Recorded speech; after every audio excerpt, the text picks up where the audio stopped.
We're gonna move on to Ironheart spoilers. I want to talk about the AI. I don't get why they almost had the same relationship that Venom has with Eddie Brock.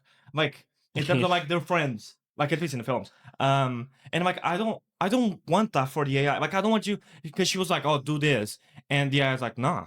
It's a con because like the way they did it, it was a little bit too humane. But it's a pro because it's different. Like we've seen just a normal AI. This adds spice to her character specifically. But I She just disagree is an because Iron Man. Jarvis was a personality as well, and he still did No, what Tony but did. I too. Go with the best friend route, but don't do it like they I did, think where I have- she's just hanging out. Like she was pretty much a human. I think they went too far the other side. I don't want to see the AI throwing a tantrum and leaving her, mate. Yeah, I Yeah. agree with that. She was too humane. Yeah, that's what I'm saying. And struggling without being I like don't my know. best friend is that I like that. Sorry It's just to they made it a little bit too humane. Like, sure, he can be the best friend. Sure, he can have a little bit more of a human side where it gives its opinion. But when it comes to the point when its feelings are getting hurt Yeah. and She's tantrums are crying. getting thrown, Yeah. That's what I mean by too humane. But I like the distinction. Yeah, sure, I I agree. think the distinction That- was just too they should severe. have. She basically is the friend, like reincarnated as an AI. Yeah.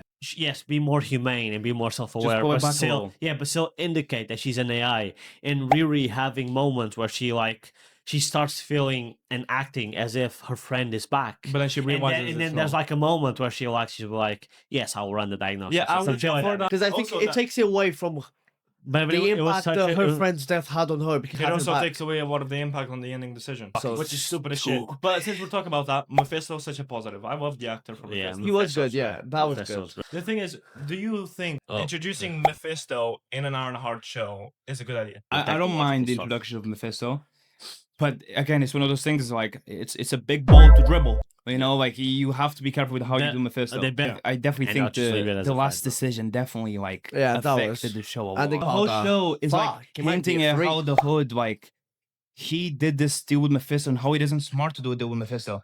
And then the show ends with Riri making a deal with Mephisto. A person that hates magic. And a person that saw like that was literally telling Hood, "Can't you see this is ruining you?" And fought the Hood. And then at the end she's like, "Nah, Mephisto, give me 5, mate." Yeah, but that's why I think like they should have built it more to justify her decision at the end. It seemed a bit out of Yeah, nowhere. especially like